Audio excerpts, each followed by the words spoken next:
আলহামদুলিল্লাহ, দেশের মানুষ মিষ্টি মানুষ, ভালো মানুষ। ভালো মানুষরা যখন কোনো মেহমান এসে কথা বলে তখন নিজেরা আর কথা বলে না, ঠিক না?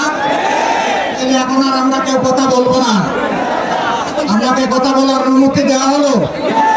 আমি আবার সালাম দিচ্ছি, আসসালামু আলাইকুম ওয়া রাহমাতুল্লাহ।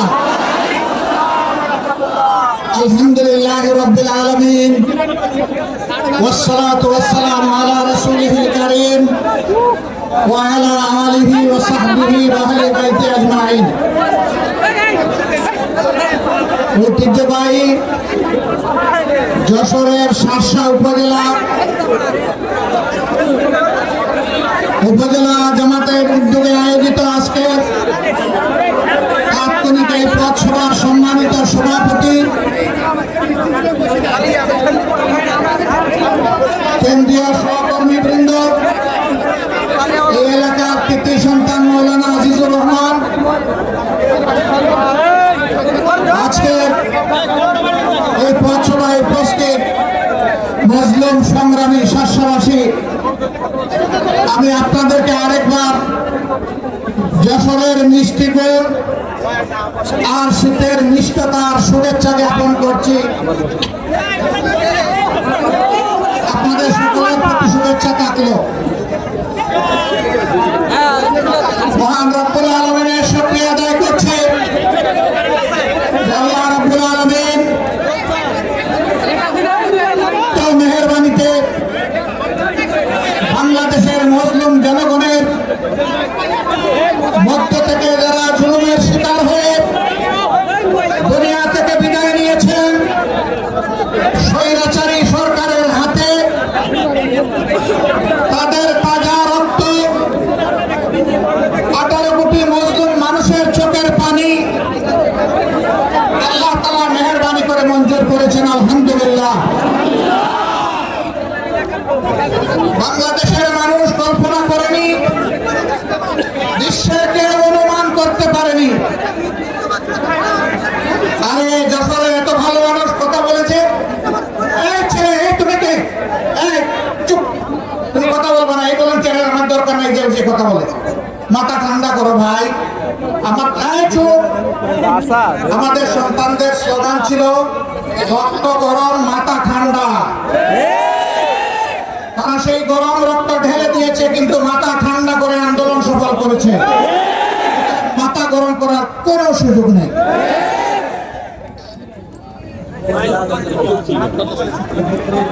সবাই বসতে পারবে না, যে যেভাবে আছেন দাঁড়ায় থাকেন। আমরা বেশ সময় কথা বলবো না, কারণ এটি একটি রাজপথ, মানুষের কষ্ট আমরা বাড়াতে চাই না। আল্লাহ তাআলা যে আল্লাহ মেহেরবানি করে আমাদেরকে মুক্তির স্বাদ দিয়েছেন, আসুন সবাই মিলে সে আল্লাহ শুকরিয়া আদায় করি, আলহামদুলিল্লাহ। আসমান জমিনের মালিক, তুমি সাক্ষীতে থাকো, আমরা তোমারই শুকরিয়া আদায় করছি। এই জমিনে বিগত আন্দোলনের নেতৃত্ব দিয়েছে আমাদের কলিজার টুকরা সন্তানেরা, বাংলাদেশের যুবক যুবতীরা। আমি তাদের প্রতি আমার ভালোবাসা উজাড় করে দিচ্ছি। এই বিপ্লব সফল করার জন্য আমি তাদেরকে স্যালুট জানাচ্ছি। আমাদের পক্ষ থেকে, দেশবাসীর পক্ষ থেকে আমি তাদের প্রতি কৃতজ্ঞতা জ্ঞাপন করছি। তারা আমাদের গর্বের সন্তান, আমরা এই জন্য গর্বিত। তারা মুক্তির স্বাদ এই জাতিকে এনে দিয়েছে। মহান রব্বুল আলামিনের দরবারে দোয়া করি, এদের হাতকে আল্লাহ তাআলা যেন করে দেন। এরা যেন এক একটা বীর হয়ে আজীবন বেঁচে থাকতে পারে। আর যে ভাইদেরকে সন্তানদেরকে আমরা হারিয়েছি 2006 সালের 28 অক্টোবর থেকে শুরু করে 2024 সালের 5 আগস্ট পর্যন্ত যারা ইমান নিয়ে দুনিয়া থেকে বিদায় নিয়েছে, অন্যায় সত্যের বিরুদ্ধে, ফ্যাসিবাদের বিরুদ্ধে লড়াই করতে গিয়ে আল্লাহ তাআলা তাদের সকলকে শহীদ হিসাবে কবুল করুন। গত 3 দিন আগেও নৃশংসভাবে একজন আইনজীবীকে চট্টগ্রাম আদালত থেকে অপহরণ করে নিয়ে খুন করা হয়েছে। আমরা বুঝতে পারছি পরাজিত শক্তি বিভিন্নভাবে জনগণকে উস্কানি দিচ্ছে দেশকে অশান্ত করার জন্য। আমরা তাদেরকে জানিয়ে দিতে চাই, আমরা কোনো অবস্থায় তোমাদের কুমতলব বাস্তবায়ন হতে দেব না। তোমরা যতই ভাব পাতো, জনগণকে উস্কানি দাও, তোমাদের কোনো উস্কানিতে কাজ হবে না ইনশাআল্লাহ।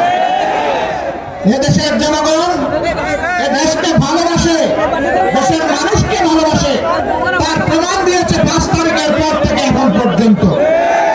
এক দলের নেতা বলেছিলেন তাদের সৈন্য শাসনের পতন হবে, 2 দিনে 5 লক্ষ লোক নাকি তাদের খুন হবে। আমি জিজ্ঞাসা করতে চাই, বাংলাদেশে আওয়ামী লীগের 5 লক্ষ লোক কি 5 এবং 6 আগস্ট খুন হয়েছে? তারা দায়িত্ব জ্ঞানহীন হতে পারে, তারা হটকারী হতে পারে, তারা তাদের দলীয় লোকদেরকে সন্ত্রাসী এবং গুন্ডা বানাতে পারেন, কিন্তু বাংলাদেশের জনগণ দায়িত্ব জ্ঞানহীন নয়। এদেশের জনগণ প্রমাণ দিয়েছে এদেশের জনগণ দেশকে ভালোবাসে, মানুষকে ভালোবাসে। তবে হ্যাঁ, যারা সুনির্দিষ্ট অপরাধ করেছেন, মানুষ খুন করেছেন, গুম করেছেন, মানুষকে ভঙ্গ করেছেন, দেশের টাকা চুরি করে লুণ্ঠন করেছেন, তাদের সকলের অবশ্যই বাংলার জমিনে বিচার হবে ইনশাআল্লাহ। কারণ ওদের যদি বিচার না হয় তাহলে বিচারহীনতার সংস্কৃতি প্রতিষ্ঠিত হবে, আজকের চোর আগামী দিনে ডাকাতে পরিণত হবে। আমরা রাষ্ট্রের সম্পদ, জনগণের সম্পদ কেউ আর ডাকাতি করুক তা দেখতে চাই না। এই জন্য এই বিপ্লবে অভ্যুত্থানের সাথে সাথে আমরা আমাদের দলীয় সহকর্মী সহ দেশবাসীকে অনুরোধ জানিয়েছিলাম, শান্ত থাকুন, ধৈর্য ধরুন, দেশ গড়ায় অংশগ্রহণ করুন। আলহামদুলিল্লাহ, জনগণ শান্ত থেকেছে, ধৈর্য ধরেছে। আমরা আমাদের দলীয় সহকর্মীদেরকে কঠিনভাবে নির্দেশ দিয়েছিলাম, কোথাও কোনো মানুষের জীবনের পর, ইজ্জতের পর, সম্পদের পর আমাদের হাত যেন সেই দিকে না পড়ে। আলহামদুলিল্লাহ, আল্লাহ শুকরিয়া, বাংলাদেশের 56,000 বর্গ মাইলের কোথাও 1 ইঞ্চি জমি থেকে আমাদের কাছে কোনো অভিযোগ নেই আমাদের প্রিয় সংগঠন কোথাও চাঁদাবাজি, দখলদারিতে লিপ্ত হয়েছে। আমাদের কৃতিত্ব নয়, যে মওলা আমাদেরকে সুযোগ দিয়েছেন, এটা একান্ত তারই কৃতিত্ব। আরেকবার আল্লাহ তাআলার শুকরিয়া আদায় করব।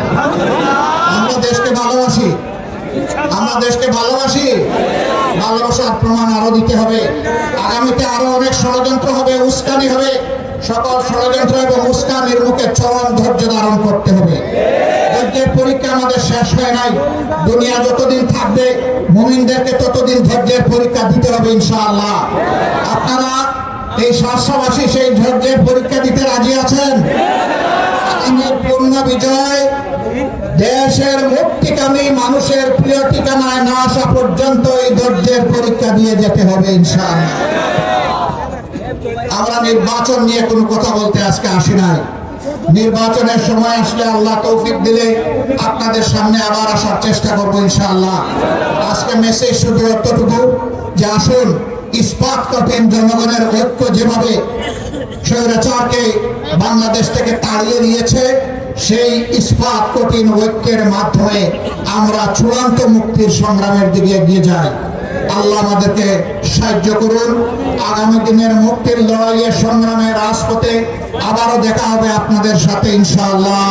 সেই প্রত্যাশা ব্যক্ত করে আল্লাহ তাআলার দরবারে দোয়া করছে, আল্লাহ তাআলা যশোরের জনগণের উপর, খালেসপুরের শাসার জনগণের উপর রহম করুন, শান্তির ফয়সালা নাজিল করুন।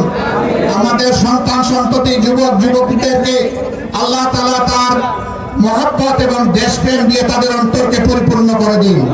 এরকম একটা তারুণ্য নির্ভর সমাজ ইনশাআল্লাহ আমরা আগামীতে দেখতে চাই, উপহার দিতে চাই। যে সমাজ হবে দুর্নীতিমুক্ত, যে সমাজে কোনো ধরনের ঘুষ বাণিজ্য চলবে না, এই সমাজ হবে মানবিক সমাজ, এবং যে সমাজে কোনো বৈষম্য থাকবে না। আমাদের সন্তানদের স্লোগান ছিল উই ওয়ান্ট জাস্টিস, আমরা বৈষম্য চাই না, আমরা সামাজিক সুবিচার চাই। আল্লাহর কোরআনের ভিত্তিতে সেই সুবিচার কায়েমের সংগ্রামে আরেকবার আপনাদেরকে সামিল হওয়ার দাওয়াত দিয়ে আমার কথা এখানে শেষ করছি। আল্লাহর ভালোবাসায়, দিনের ভালোবাসায় রাতের এই সময়ে নিজেদের প্রয়োজনকে উপেক্ষা করে আপনারা যারা এখানে সমবেত হয়েছেন, আমার পক্ষ থেকে, বাংলাদেশ জামাতে ইসলামীর পক্ষ থেকে, 18 কোটি মানুষের পক্ষ থেকে আমি আপনাদের প্রতি গভীর কৃতজ্ঞতা জানিয়ে বিদায় নিচ্ছি। আল্লাহ হাফেজ। বাংলাদেশ জিন্দাবাদ, বাংলাদেশ জামাতে ইসলামী জিন্দাবাদ। আসসালামু আলাইকুম ওয়া রাহমাতুল্লাহ।